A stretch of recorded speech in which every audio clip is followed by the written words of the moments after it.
have a choice between saving one person and saving everyone.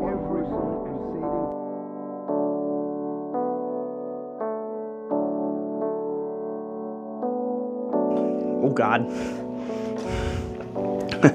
My spider sense was tingling. I love Spider-Man. I don't think it's a secret to anyone who follows me. I modeled my life after him. So I'm here because I want to start making more like video essay type videos where I talk about things that I like and things that I enjoy. And Spider-Man has long been on the list, but I also want to blend it with things that are relevant to me, like education. Maybe it can help people heal from past traumas they've gone through. Maybe you're invested in becoming an educator yourself, which go team educators. We're awesome. We're superior than everyone else. Maybe you've been disillusioned by the education system, which join the club, am I right? So I'm gonna start making videos where I look at different people in media, and because this was a recent thing that came out, we're gonna talk about it. There's gonna be some light spoilers. I don't think it's gonna be that bad, but if you're not down for that, go watch the movie, then come back. Put this in your watch later. I know what you guys are doing over there. Put me in your watch later. Get the little dots.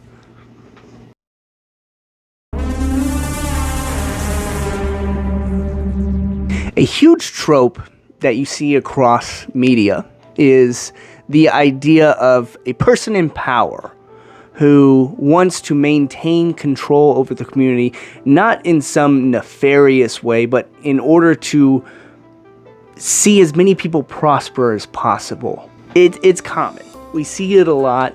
In fact, we see it a few times in the Marvel Cinematic Universe already. The philosophical word for this idea is utilitarianism. You do the most amount of good that you can. It realizes that you're not going to be able to help everyone, not be able to save everyone. And that's like the key force that Miles is working against here in Across the Spider-Verse. And it's embodied by my man, Miguel O'Hara. We meet Miguel, Spider-Man 2099, as he has assembled a task force to deal with multiversal incursions. That sounds pretty familiar if you've been keeping up with the multiverse saga. We find out that his passion for protecting the multiverse is due to a past trauma that he had. He made a mistake trying to take advantage of what the multiverse had to offer, and it came back to bite him in the butt. But not just him.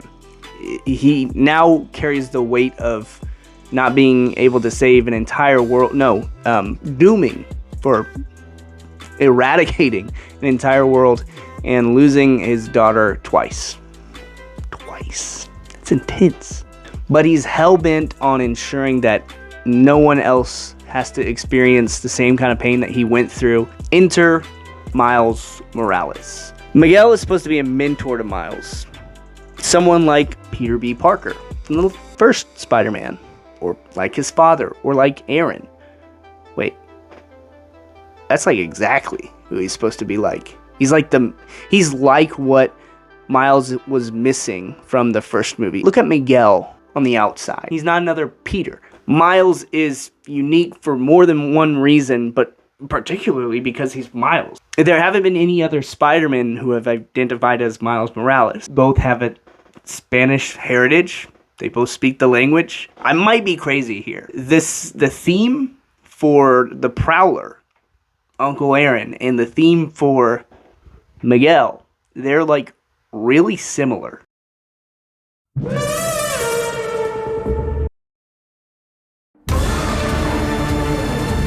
It's like a muffled synthy sound that is like really strong for Uncle Aaron, for the Prowler, but then for Miguel, for Spider-Man 2099, it's like the same thing, it's just kind of clearer. I mean, I think that's like on purpose because like the Prowler, he was hiding something. Miguel's not hiding anything. He's not hiding his intentions. He is who he is, like unashamed. Miles enters the scene and he challenges Miguel's way of thinking. Miles refuses to believe that there are people that you're unable to save. Standard Spider-Man things. And in a sea of other Spider-Men, he is alone in this belief that it's possible to help other people. Miguel and the rest of the club think he's too narrow-minded. He can't see the big picture, and there's not enough room to have compassion for such a small scale, 1 to a few people, when the whole universe, when the whole world is at stake. Miguel, as leader of these Spider-Men, has to have total control, unwavering morals in order to save as many people as he can. And because he's stuck in these ways, he lacks compassion. He lacks empathy. He's been doing it for so long. It seems like he forgot what it feels like to have hope. And it makes sense. When you're in charge of a whole universe, you have to distance yourself from the little things. But quickly we start to realize through subtle and not so subtle ways that this way of thinking has distanced Miguel from his humanity.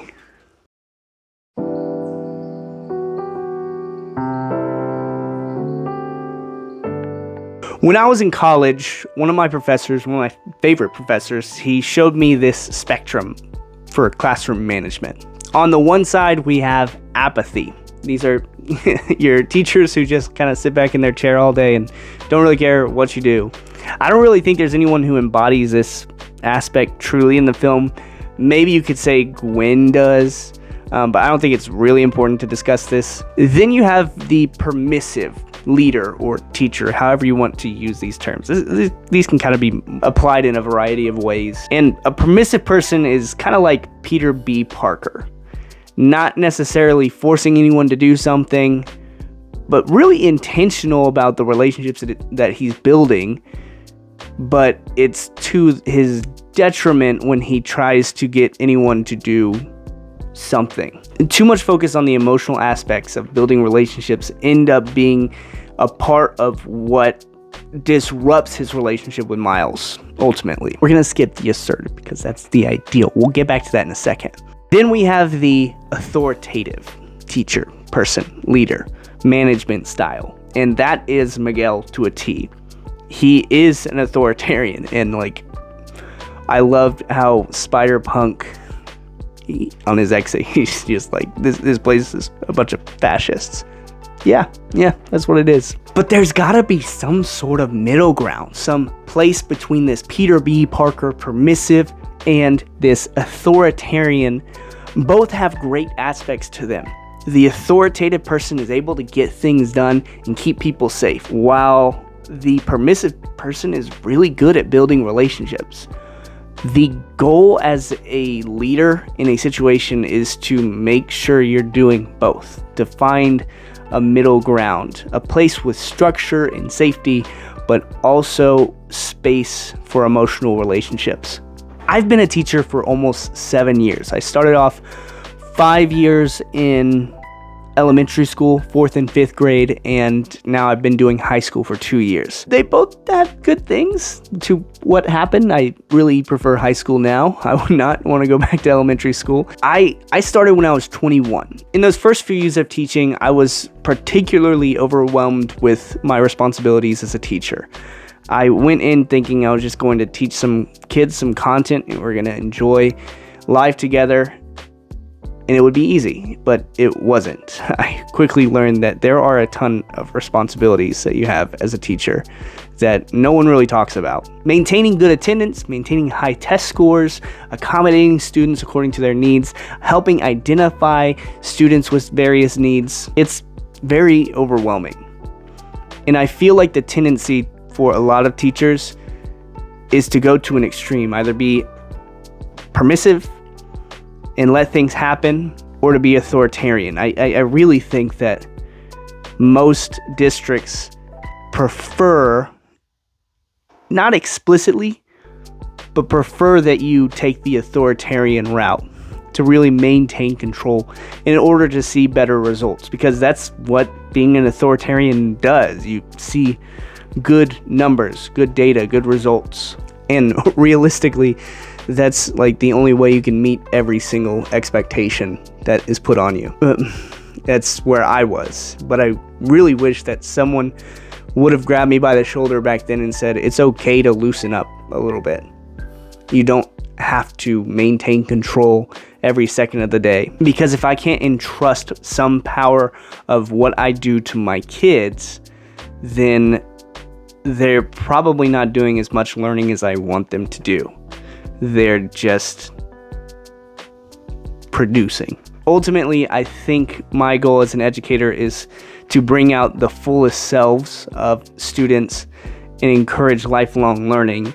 And if I'm focused on a rigid idea of what learning looks like, I miss that. Trying to control everything, even with positive intentions, being authoritative, having that total control over every aspect in your classroom, it might lead to some positive results. But I believe that it extracts too heavy of a toll. It takes a lot of student voice out of the environment. Life, when you possess any sort of power, is about leveraging control and entrusting people to follow their own hearts. And that's what I got from. Guys, if you enjoyed this was kind of just me rambling. I wrote a script. Originally, I tried to do just a voiceover.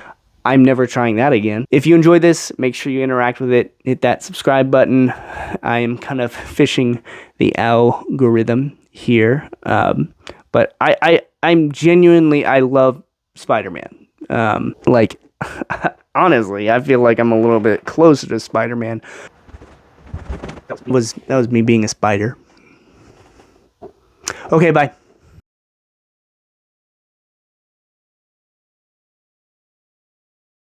Mic check. Mic check. He's here.